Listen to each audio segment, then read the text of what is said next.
Olá pessoal, tudo bem? Professor Rupert. Vamos aqui abordar um conteúdo de educação física para o ensino médio, voltado aí para testes de capacidades físicas, tá ok? Bem, esse conteúdo está dentro aí do aspecto de qualidade de vida e movimento.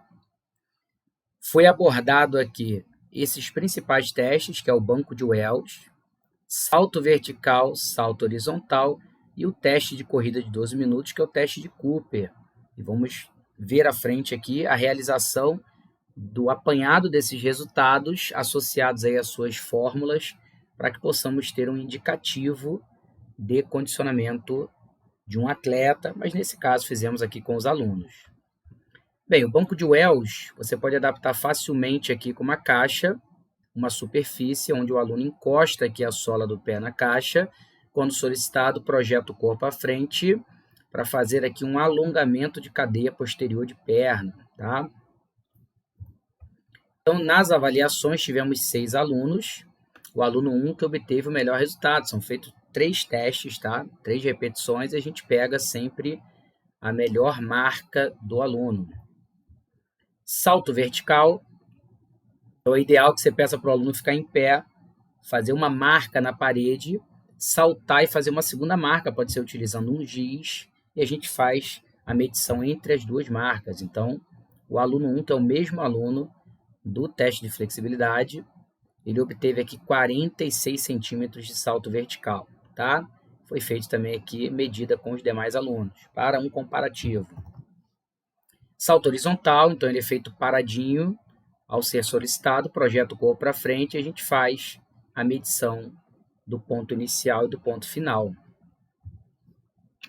Então a gente teve aqui 2 alunos participantes, o aluno 1, 2,50 m, o aluno 2, 1,80 m, tá? Bem, para falar de teste de Cooper, a gente começa a falar um pouquinho de VO2 máximo, para entender um pouco o que é esse VO2. Então, o volume de oxigênio é a capacidade máxima do corpo de um indivíduo de transportar e metabolizar o oxigênio durante um exercício. Tipicamente feito em uma esteira ergométrica. No nosso caso, a gente utilizou a quadra, fazendo com que os alunos fossem até o final da quadra e retornassem, e a gente mediu a quantidade de batidas que o aluno fez, tendo aí as medidas da quadra, ok? Então, esse volume máximo de oxigênio é a capacidade máxima do corpo de transportar e metabolizar o oxigênio durante o exercício. Então, desde a captação desse oxigênio, o envio dele pela rede do sistema respiratório, ao final, lá nos alvéolos pulmonares, a captação pela corrente sanguínea para que possa levar esse oxigênio para dentro do seu músculo e ele ser metabolizado. Então, lá nas células musculares, tá? Nós temos 3 principais tipos de sistemas envolvidos nesse processo: sistema respiratório, cardiovascular e o muscular metabólico, tá ok? Então, a capacidade que o indivíduo tem de absorver o ar nos alvéolos pulmonares, fazer hematose, que é essa troca de concentração de gases, transportar o oxigênio no sangue e consumir nas mitocôndrias. Então, tem que haver todas essas etapas, tá ok? Um resuminho aqui de sistema respiratório. Nós temos esses principais órgãos envolvidos: nariz e boca, por onde você faz a captação do ar. Interessante que você faça sempre a inspiração pelo nariz, porque nós temos as fossas nasais que vão aquecer esse ar. Nós temos aqui o filtro, né, inicial para retirar partículas, macropartículas de sujeira. E esse ar vai ser umedecido, então ele chega lá no seu pulmão com uma temperatura, umedecido, no processo certinho para que ele possa estar em contato com o ar que lá está, ok? Faringe e laringe, entramos aqui na traqueia, a divisão da traqueia aqui na região da carina, e ao final dos nossos brônquios, tá? Nós temos os alvéolos, que são esses cachinhos de uva aqui, ó, onde os vasos sanguíneos estão aqui justamente para que a gente possa fazer a hematose. Então, aqui é um exemplo bem didático. Você pega aqui um capilar, tá? E você tem uma concentração aqui de oxigênio de 40 e uma de gás carbônico de 45. Quando você passa aqui pelo alvéolo, você tem a entrada de oxigênio e a saída de gás carbônico. Então, quando ele sai, olha aqui o restante, ó, ele já está com uma concentração de oxigênio bem maior, 104, em relação ao que ele entrou. e o gás carbônico menor em relação ao que ele também havia entrado ali em contato com a alvéola. Aqui foi feita a troca, então uma diferença pressórica, tá? Concentração, uma diferença de concentração aqui de substâncias, então ele vai sempre de onde está mais concentrado para onde está menos concentrado. No sistema cardiovascular, nós temos aqui alguns órgãos também importantes: coração, o sangue, as artérias e as veias. Então, o coração aqui é a câmara cardíaca, é uma bomba que tem por objetivo fazer o sangue circular no seu corpo. Temos 2 átrios, temos aqui embaixo 2 ventrículos. Lembrando que a parede ventricular esquerda ela é mais grossa, porque há a importância de, na sístole, enviar sangue para todo o corpo. E no caso do ventrículo direito, esse sangue vai lá para ser oxigenado no pulmão, tá? Sempre próximo a uma artéria, você tem uma veia, porque a artéria, normalmente, ela leva sangue oxigenado do coração para o corpo e traz nas veias o sangue que está pouco oxigenado. Isso inverte no momento da troca. Então, quando você tem lá as artérias e veias pulmonares, é uma exceção dessa parte de sangue oxigenado, tá? Bem, no sistema muscular metabólico, então nós temos 3 tipos de músculo: liso, cardíaco e esquelético. E temos a mitocôndria, que é aí a organela onde a gente vai fazer o processo interno ali de geração de energia, que é a moléculazinha de ATP. Nos tipos de músculo, tá? Nós temos aqui o estriado esquelético, que é músculo voluntário, que ele está conectado aos seus ossos. O estriado cardíaco é involuntário, seu coração não precisa que você o bata voluntariamente. E os músculos lisos que estão em contato com os órgãos. Então, por exemplo, nós temos aqui as vísceras, então todo o seu intestino, quando você se alimenta, esse alimento ele é enviado por um movimento peristáltico, por todo o trato digestório, sem que você voluntariamente faça esse processo. Se você estiver deitado, de cabeça para baixo, que não é o ideal, mas esse alimento, o bolo alimentar, ele vai seguir todo esse trajeto independente da sua vontade, tá? Nós temos um exemplo aqui também, ó, mostrando justamente o início do trato digestório, um bolo alimentar indo para o estômago, então aqui através do peristaltismo, ok? Involuntário. Regulação da pupila, músculo liso também, então se você entra num ambiente com muita luminosidade, sua pupila reduz o tamanho. Se você entra num ambiente que está muito escuro, ela aumenta para poder ter mais entrada de luz. Isso também é feito de forma involuntária. Bem, o estriado cardíaco, então ele tem contração rápida, forte e involuntária. É os movimentos de sístole e diástole. Então, o seu coração, ele bate com você dormindo, ele bate com você acordado, ele vai aumentar um pouco as batidas durante o exercício, por exemplo. Então, também um músculo involuntário. Bem, o estriado esquelético, esse sim, é um músculo de contração rápida, forte e voluntária, tá?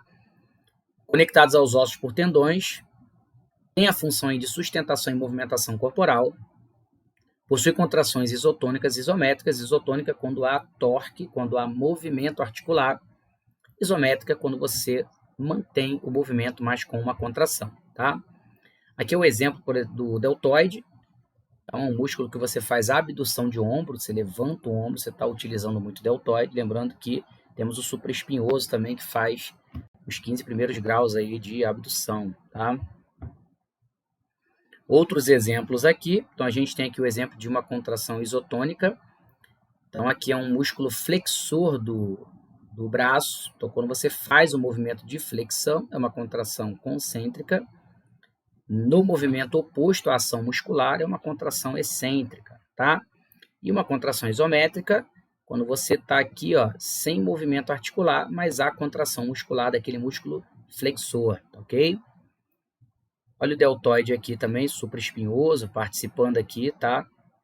O infra e anteriormente o subescapular, fazendo justamente aqui, ele está sendo ativado para abdução de ombro. Então, a gente tem um movimento aqui muito comum também para extensores de cotovelo, tríceps, ancônio, muito realizado na academia. E também mais um exemplo aqui de movimento na fase concêntrica, na subida do peso, e na descida do peso, há uma fase excêntrica de controle desses músculos ativados. Bem, chegamos então no teste de Cooper, que é um teste de corrida de 12 minutos. nós obtemos aqui alguns resultados de alguns alunos, tá? 6 alunos aqui, eu coloquei o resultado para análise.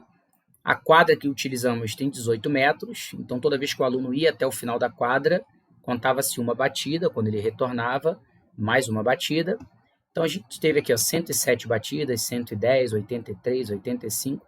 Aluno 2 e 5 foram os que mais deram batidas, então a gente só multiplica por 18, que é o tamanho da quadra, tá? A quantidade de batidas vezes 18.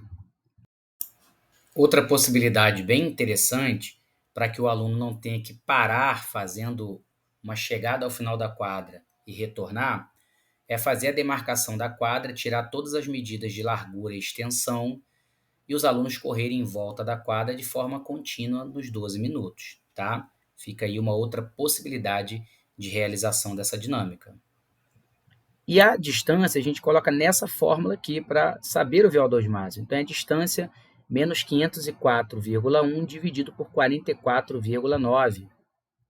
Então, dou o exemplo aqui, ó, do aluno 1, que fez 107 batidas. Então, no cálculo lá pelo tamanho da quadra, deu 1.926 metros. A gente coloca 1.926 aqui no D de distância. Primeiro faz essa operação matemática, vai dar 1.421,9, e aí sim você divide por 44,9, o resultado 31,66. Esse é o VO2 dele. Bem, no aluno 2, que obteve o mesmo resultado do aluno 5, mesma coisa, já não mais essa metragem aqui de cima, então 1.980 metros. A gente coloca aqui, realiza essa operação matemática, resultado aqui embaixo 1.475,9, e você divide por 44,9, dando um resultado de 32,87. E pegamos aqui o aluno 3, que é o aluno que teve menor número de batidas, só substitui a metragem também, ó, a formulazinha está aqui, o D de distância, então a distância dele foi 1.494, substituímos a letra D por 1.494, realizamos essa operação matemática, deu 989,9, e aí sim a gente divide por 44,9, obtendo um resultado de 22,04. Quando eu jogo aqui na minha tabela de avaliação, na American Heart Association, eu tenho aqui aluno 1, 2 e 3, então a gente observa aqui que o aluno 2, ele obteve o resultado maior, né, em relação aos demais alunos. E se observarmos na tabela, a gente vai utilizar aqui a menor idade, que é de 20 a 29 anos. 32, ele está aqui, ó, dentro dessa tabela aqui, com desempenho fraco, tá? E a gente pega o aluno 3, por exemplo, estaria dentro aqui da tabela de muito fraco, porque ele ficou com 22, então menor que 25, a gente encontra o resultado dele. Bem, então vamos lá. Aqui, se você quisesse fazer a troca de um resultado de VO2 relativo para absoluto, não vou me pegar muito nisso, porque não é tema da aula, tá? Bem, então aqui a gente tem o seguinte, olha, para calcular a porcentagem de VO2 máximo, tá? Durante um treino. Então, você tem lá, você quer saber um parâmetro para quando você vai treinar, você precisa de alguns dados. Então, a gente precisa da frequência cardíaca de esforço, a frequência cardíaca de repouso. Então, em repouso, você pode pegar lá, por exemplo, pulso radial, pulso carotídeo. Você pode contar por 1 minuto, ou você pode contar por 15 segundos e multiplicar por 4, que você vai encontrar a sua frequência cardíaca de repouso, tá? A frequência cardíaca máxima, que é obtida através de um teste de esforço na esteira ergométrica, ou utilizando a fórmula de Carvone, que é 220 menos a idade. Então, a gente pegou aqui, ó, uma aluna aqui de 16 anos, que tem uma frequência cardíaca máxima de 204, frequência de repouso de 80, frequência de esforço de 145. Então, eu obtenho todos os resultados que eu preciso. É só jogar na fórmula. Então, eu coloco aqui o esforço dela. Aqui, 145. Joguei aqui 145. Os dois repousos, 80. E a frequência máxima, 204. Realizo essas operações matemáticas, obtendo aqui 65 e 124, e vou fazer a divisão desses valores, obtendo aqui 0,52.